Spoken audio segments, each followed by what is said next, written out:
안녕하세요, 대주주입니다. 드디어 이제 구독자가 2만이 넘었습니다.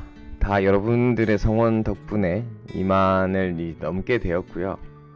작년 8월에 유튜브를 시작했는데 처음에는 몇 개 올리고 막 편집도 힘들고 컨셉도 못 잡고 이게 사실 뭐 돈이 그렇게 되는 것도 아니고 포기하려고 했었습니다만은 여러분들의 관심과 사랑으로 여기까지 왔고, 지금 사실 초기에 제가 뭐 여러가지 시행착오가 있었음에도 불구하고 또 응원해주신 분들, 지금까지 정말 함께 해주신 분들께 사실 너무 감사드립니다. 한컴 위드 때 처음에 이제 제가 이 보여지는 유튜브를 시작했는데, 제 얼굴이 그때 아무 생각 없이 쓴 헤드셋으로 여러분들이 댓글로 DJ 대주주 이미지를 또 만들어 주셨고요. 지금 타이틀은 제가 뭐 믿고 보는 주식 채널이라고 정했는데, 여러분들 축하 댓글에 제일 많이 달아주시는 게 나만 알고 싶은 주식 유튜버라고, 그래서 이제 나만 알고 싶은 주식 채널로 좀 바꾸려고 합니다. 이렇게 보면 대주주TV는 뭐 참여해주신 여러분들이 여러분들과 함께 만들어 온 거고 앞으로도 그럴 거라고 생각합니다. 그래서 크게 걱정되지 않고 부담도 없습니다. 저는 혼자가 아닙니다. 물론 주식시장에서 여러분들도 혼자가 아닙니다. 뭐 대형, 대오빠, 뭐 대동생 뭐 다 좋습니다. 히터 형도 좋고 저와 함께 대주주TV를 좀 만들어 가주시고요. 이 시장도 한번 잘 대응해 나가 봅시다. 어느 한 구독자분께서 뭐 추천해준 시인데, 어찌 보면 제 채널과 잘 어울리는 시 같아서 소개해 보겠습니다. 나태주 시인의 풀꽃입니다. 자세히 보아야 이쁘다. 오래 보아야 사랑스럽다. 대주주TV도 그렇다. 오늘은 제가 이 시장을 한번 이제 하루 쉬는 동안 시장에 역시 뭐 기다리던 조정이라고 해야 되나요? 예상했던 조정이 왔습니다. 역시 만기까지는 지수를 어느 정도 좀 방어하더니 만기가 지나고 나서 바로 변동성을 좀 크게 키웁니다. 지금 미국 나스닥 지수는 우리 시장 끝날 때 한 0.3% 정도를 빠지고 끝났는데, 지금 어느 정도 약보합 조금 더 반등한 모습입니다. 아직 미국 시장은 안 했지만 미국 시장의 어떤 변동성이 크지는 않습니다만은, 그동안 뭔가 만기지수 개인의 어떤 유동성을 이용해서 외국인이나 포지션을 잡았던 만기지수 정도가 한번 찍고 우리 시장이 조금 가팔랐던 부분들에 대한 부분에서 차익 실현 매물들이 좀 나오고, 외국인 기관들이 또 여전히 오늘도 기관 14,000주, 외국인 7,500주 정도 시장을 매도했습니다. 사실 오늘 뭐 최근에 계속 이 가파른 상승의 속도를 맛보다가 가격 조정이 이렇게 한번 오니까 굉장히 또 심려스러운 분들이 많으실 거고, 어찌 보면 저는 이번 주 좋은 장 들어서면서 계속 현금에 대한 확보를 말씀을 좀 드렸던 부분이고, 제 구독자분들께서는 어느 정도 현금과 하락에 대한 대비를 마음으로든 실천적으로 좀 하셨다면 어느 정도 기다리는 조정이 아닌가 싶습니다. 물론 기다린 조정이었지만 막상 또 맞고 나면 또 약간 두려운 법입니다. 아시는 분들은 아시겠지만 이 주식이 이렇게 크게 지수가 떨어지지 않고 횡보를 하는 이 기간을 보통 기간 조정이라고 하고요. 이렇게 이제 주식의 가격이 떨어지는 거를 이제 가격 조정이라고 하는데, 오늘 어느 정도 가격 조정이 왔습니다. 이렇게 조정이 올 때는 큰 섹터가 꺾이냐 안 꺾이냐 이런 것들을 잘 볼 필요가 있어요. 오늘은 2차 전지 쪽도 생각보다 뭐 대장주격인 LNF 이런 쪽들이 지금 좋고, 크게 시장 대비 많이 빠지지는 않았어요. 2차 전지 쪽은 자율주행 쪽에서 어떤 조정이 조금 나왔는데, MC넥스랑 이 카메라 쪽, 캠시스 이런 카메라 쪽 강했고, 라닉스도 좀 오늘 강한 모습입니다. 이게 라닉스는 한번 봐볼 필요가 있는 게, 뭐 라닉스 쪽이 아니고 이게 자동차 쪽 반도체 품귀 현상 이런 지금 얘기들이 있어요. 물론 그렇기 때문에 제가 사실 저는 큰 인사이트로 좋게 보지는 않았는데, 텔레칩스 엄청 많이 올랐죠. 텔레칩스가 지금 뭐 자동차 관련한 쪽 칩을 하는 회사니까요. 라닉스도 역시 마찬가지로 시스템 반도체 쪽이고요. 그러니까 이렇게 지금 물론 오늘 캠트로닉스 같은 경우에 반등은 못했지만 캠트로닉스는 뭐 칩을 만드는 회사는 아니죠. 캠트로닉스는 그 V2X 양방향 그 통신 모듈을 만드는 회사고 그런 모듈에도 칩이 들어가고 무슨 우리 그 내비게이션에도 칩이 들어가고 이 자동차가 어쨌든 커넥티드랑 자율주행화 해 갈수록 이 자동차에도 자동차가 하나의 큰 스마트폰이 된다는 인식은 저번에 말씀드렸어요. 그렇기 때문에 차에 엄청나게 많은 칩이 들어가요. 이 반도체가 앞으로 어쨌든 가전에도 많이 쓰이고 자동차에도 쓰이고 스마트폰에도 쓰이고 뭐 안 쓰이는 데가 없이 많아지기 때문에 이 반도체를 만드는 비메모리 반도체를 설계하고 뭐 만드는 회사 비메모리 반도체 관련 쪽에서도 오늘 거의 종목들이 안 꺾였죠. 이 뭐 하나 머티리얼즈 어 하나 머티리얼즈 이런 비메모리 반도체 업체들은 오늘 뭐 조정에도 7% 정도 올랐고 테스나 뭐 DB 하이텍 뭐 이런 것들을 주식들은 오늘 이 그 조정에도 큰 그 조정 없이 좀 강한 모습들을 보입니다. 여전히 시장의 어떤 그 주도 성장 섹터들이 오늘 하락에도 좀 견조했다. 상대적으로 이렇게 좀 보이고 어느 정도의 시장이 조정이 올 수는 있지만 아직 큰 흐름에서 깊은 조정이 올 거라는 시그널은 안 보입니다. 오늘 이제 코스닥이 상대적으로 좀 많이 눌린 게 셀트리온 헬스케어랑 셀트리온 제약 같은 회사들의 셀트리온이나 조정이 좀 컸습니다. 이 뭐 치료제, 백신 치료제 좋은 소식이 나오고 뭐 공개적으로 뭐 라디오라든지 방송 신문에 그 셀트리온이 정치인들이나 뭐 막 거론이 되고 했죠. 그러니까 이렇게 좋은 뉴스가 나왔는데 왜 이렇게 하락하지? 그러니까 참 바이오는 어려워요. 그런 기대감들이 많이 선반영이 되고 보통 결과가 나왔을 때는 오히려 조정을 받거나 또 오를 수도 있고. 그러니까 바이오는 뉴스를 보고 사면 정말 안 되는 섹터 중에 하나인 것 같아요. 요즘 뭐 다른 종목들은 뭐 뉴스가 나와서 내용이 좋으면 살 수도 있는데 바이오는 왜냐하면 미리 이제 공부를 하고 그 일정들을 파악하고 샀다가 뉴스는 이제 그 약간 저가를 매수했다면 차익 실현을 한 타이밍으로 잡아야 되는 경우들이 제 경험으로는 훨씬 더 많았다 이렇게 좀 보여집니다. 물론 뭐 셀트리온이 지금 뭐 식약처에서 임상 이상 단계에서 뭐 위급한 환자나 이렇게 뭐 쓰이고 이러면 또 다시 한번 반등의 기회는 있겠지만 이렇게 뭐 8%씩 고점에서 만약에 샀다면 하락해버리면 굉장히 이제 버티기가 좀 힘든 수도 있는 거죠. 오늘을 제가 사실 이제 한번 좀 약간 제 인사이트로 소개해 드리려고 하는 섹터가 곡물 쪽 관련주입니다. 곡물. 오늘은 이 곡물 관련주를 제가 왜 소개해 드리려고 하냐 하면 이게 그 올 초 들어가지고 코로나19로 생산 차질 이게 뭐 철강 원자재 가격 굴이 다 많이 올랐어요. 근데 곡물도 역시 많이 오릅니다. 약간 전체적으로 인플레이션에 대한 부추김들이 좀 있고 그래서 원자재 가격이 좀 오를 거다라는 얘기가 있고 시장이 어쨌든 스마트 머니들이 주식시장도 오고 비트코인도 가고 뭐 미국 국채 10년물 채권으로도 가고 뭐 이러다가 원자재 쪽으로 많이 가는데 이제 그게 작년 말 연초 들어서 곡물 쪽으로 갔고 거의 뭐 한 달 사이에 뭐 미국의 옥수수 선물이나 이런 그 주요 곡물들이 뭐 30%에서 뭐 25%, 30%씩 다 이제 급등을 하게 됩니다. 그래서 충분히 곡물주들이 이 상승을 하는 데 있어 가지고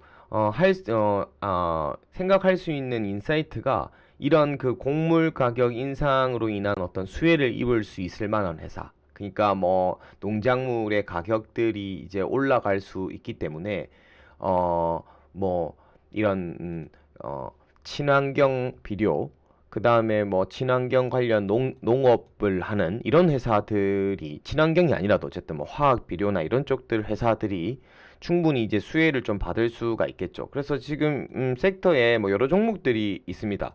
근데 하나 이제 제가 눈에 확 들어오는 게 KG 케미칼을 여러분들은 그 2차 전지 관련 배터리 쪽 소재 수혜주로 우리가 이제 막 저평가된 섹터에 많이 거론돼 있고 그 인사이트를 갖고 KG 케미칼을 갖고 계신 분도 많은데 사실 KG 케미칼은 이 그 본 사업은 자회사 쪽이 여러 있어서 그렇지 이 농업 비료 관련 사업 분야입니다. 생명 농업 소재 뭐 환경 그래서 이게 KG 케미칼도 이 곡물 관련 수혜주에도 들어간다는 점들을 좀 알고 계시고 제가 아까 이 종목들을 한번 쑥 훑어봤는데 이런 종목들이 지금 올해 사실 턴어라운드를 했더라고. 대유 시가총액이 보시면 1200억 정도 됩니다. 근데 이제 매출액이 지금 작년 같은 경우에 한 300억에 영업이익 한 50억 뭐 크게 뭐 매출이 성장하지 못하고 이렇게 뭐 잔잔히 오는 회사인데 그냥 별 올해 같은 경우에는 지금 3분기까지 320억에 80억 정도 어쨌든 지금 이 코로나라는 상황 속에서도 지금 비료회사나 이 친환경 농법 관련한 회사들이 오히려 이렇게 그 매출과 영업이익들이 좀 많이 늘었어요. 근데 보시면 앞으로 이 환경과 관련된 이슈, 이 먹거리 관련한 이슈는 저는 분명히 클 거라고 봐요. 왜냐하면 작년에 겨울이 그렇게 따뜻했다가 올해는 추웠다가 뭐 더웠다가 추웠다가 이게 사실 인간만 이 코로나라는 이런 그 자연의 습격을 당하는 게 아니라 이 우리랑 같이 함께 호흡하고 있는 뭐 동물들, 식물들, 우리의 먹거리들도 앞으로 자연 환경에 바이러스 같은데 이 위협을 될 수 있기 때문에 이런 회사들도 앞으로 이 뭐 국내의 어떤 농업과 관련된 비료 회사들이 굉장히 저밸류를 받거나 관심이 이례적으로 뭐 곡물 가격 오를 때 잠깐 관심을 받고 이러는데 앞으로는 이렇게 좀 잘하고 있는 회사들을 좀 잘 찾아봐서 이 그냥 국내용이 아니라 글로벌로도 갈 수 있는 그런 뭐 화학 비료의 원료를 개발한다든지 뭐 이런 회사들은 좀 잘 볼 필요가 있을 것 같습니다. 뭐 종자 쪽 회사들도 마찬가지예요. 종자 관련한 회사들도요. 한번 따로 나중에 한번 다루고 싶은데 지금 인사이트로만 얘기를 좀 드리고 싶고 대유 같은 주식이나 이 인바이오는 어떤 회사냐 하면 이 그 상장한 지가 얼마 안 됐습니다. 그 작년에 그 12월 달에 이렇게 뭐 상장을 했고 뭐 1100대 1 정도로 상장했다가 만 원에 상장했다가 2만 3천 원까지 갔다가 지금 조금 조정을 받은 상황이고 물론 오버행 이슈 이런 게 있겠지만 사실 지금 곡물 가격 인상 수혜 이런 그 스토리적 인사이트로 봤을 때는 대략적으로 어떤 그 포인트가 중요하고 개별 주식의 어떤 그 뭐 어떤 힘이 있는지 이런 것들 좀 보는 건데 인바이오를 이제 최근에 이렇게 쳐보면 얼마 전에도 곡물 가격 급등 비상에 뭐 한 장중에 뭐 주가 24%까지 이렇게 올랐던 적이 있죠. 이게 뭐 불과 뭐 어제네요. 어제 거의 상한가까지 갔어요. 그러니까 약간 지금 뭐 농우바이오랑 이지바이오 그다음에 인바이오가 시장의 그 곡물 가격 인상이라는 뉴스에 제일 좀 크게 반응을 좀 했어요. 인바이오가 매출이나 실적으로 보면 조금 그거 한데 왜냐면 이게 1,500억에 뭐 작년 기준으로 330억에 영업이익 40억 분기로 올해 270억에 30억 그러니까 아까 그 대유랑 비교해봐도 조금 비싼 편이긴 한데요. 이 그 비즈니스가 조금 매력이 있어요. 이거 보면 아까 말씀드렸듯이 이 농업을 하는데 이게 우리나라 국내 최초로 녹색 기술 인증과 친환경 인증을 받은 작물 보호제. 그러니까 작물을 그러니까 병이 걸렸거나 병이 올 것 같을 때 뭐 뿌리는 화학 비료나 이런 것이 아니라 이 그 천연 물질을 활용해서 작물을 보호하고 그 다음에 지금 작물에 온 바이러스 같은 걸 치료하고 뭐 이런 거예요. 여러분들 그 아시는지 모르겠지만 바나나가 앞으로는 그 전 세계적으로 이 바나나가 엄청난 바이러스가 이제 지금 침투되고 있어서 앞으로 바나나가 몇 년 안에 이제 거의 생산량이 엄청 줄어들 거라고 하고 그래서 새로운 품종을 개발해야 되는데 그러기까지 꽤 시간이 많이 걸린대요. 그래서 앞으로 시간이 가면 갈수록 바나나가 귀해지고 비싸지는 시절들이 올 거예요. 그래서 뭐 바나나를 대체하는 작물 중에 국내에서 이제 망고를 계세요. 망고가 그 나무당 막 생산이 2톤씩 되고 이러거든요. 그 바나나의 그 생산량을 따라갈 만한 작물이 또 맛있고 그게 망고입니다. 이게 되게 재밌는 얘기긴 한데. 그래서 이제 이거 하여튼 어쨌든 인바이오가 이 정부와 화학 원재 개발을 착수해. 지금 착수하고 정부와 같이 일하는데 전 세계 시장을 목표로 이런 게 좀 매력적일 수 있어요. 국내만 단순히 뭐 비료 뭐 갖고 와서 팔거나 유통이나 국내 비료 뭐 이렇게 좀 섞어 가지고 뭐 R&D가 아니라 그냥 그 농가에 제공하고 하는 회사들은 뭐 크게 뭐 어떤 비즈니스적인 성장의 이 스토리적 기대감이 좀 덜한데 인바이오는 이거 화학 원재 개발해서 전 세계 시장 이거 아예 그냥 새로운 신물질을 개발하겠다는 거예요. 소재 쪽으로. 이런 회사들이 이제 조금 뭐 주목을 받고요. 경농 같은 회사도 시가총액이 2,800억인데 이런 지금 비료 회사들 중에 제가 좀 약간 턴어라운드 한 종목이 작년에 2,270억에 80억 했는데 올해 분기 지금 3분기까지 2,200억에 230억 정도 했거든요. 3분기까지 영업이익 기준으로 230억이면 퍼가 한 12, 3배 4분기 실적 안 나왔으니까 이런 회사들은 뭐 좀 싸죠. 남해화학 같은 경우도 역시 마찬가지로 작년까지만 해도 1조 2천억에 150억 정도 영업이익이었는데 올해는 영업이익이 참 좋아졌어요. 이 매출액 8천억에 영업이익이 300억. 이 비료회사들 남해화학도 그렇고 굉장히 좋아졌고요. 이 조비 같은 경우도 역시 마찬가지예요. 조비도 시가총액 1,000억짜리인데 좀 상당히 좀 가볍죠. 작년까지는 매출액 700억에 영업이익 10억 했는데 올해 분기 3분기까지 650억에 40억이나 한 거예요. 이게 조비나 보세요. 차트 한번 볼까요? 조비, 남해화학. 그러니까 남해 좀 어제 좀 급등했죠. 그러니까 예를 들면 이런 게 안 올랐어요. 근데 이런 종목들이 개별적으로 지금 그냥 개별 종목 보고 올해 실적이 좋아졌는데 나는 이걸 사야지 주가가 잘 안 가요. 이런 것들이 잘 안 가는데 이제 섹터 인사이트가 들어오면 이런 것들이 움직일 수가 이제 있는 거예요. 왜냐하면 곡물 가격 인상 수혜주, 곡물 가격이 인상한다, 인플레이션 곡물 가격 이런 쪽의 스토리들이 계속 뉴스로 나오면 결국 그럼 어떤 것들이 수혜냐? 뭐 이런 비료 관련 주다, 친환경 뭐 농법 관련 주다 이런 식의 인사이트들이 계속 나오면 이렇게 올해 실적도 좋아져 있는 약간 저평가되어 있는 그 최근에 관심을 못 받던 회사들이 조명받을 수 있겠죠.